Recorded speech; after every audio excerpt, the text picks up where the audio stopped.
लग्न झालं माझं आणि हनीमूनला जायचं होतं मला.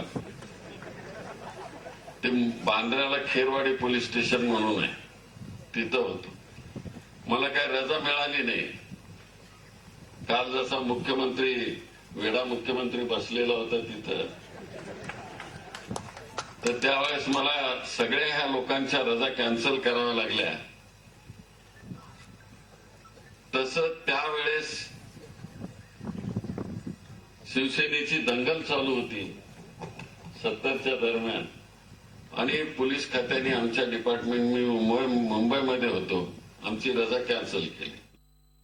लग्न झालं माझं आणि हनीमूनला जायचं होतं मला.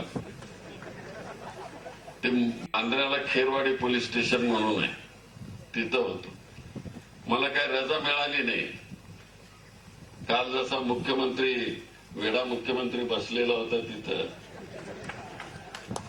तर त्यावेळेस मला सगळ्या ह्या लोकांच्या रजा कॅन्सल कराव्या लागल्या. तसं त्यावेळेस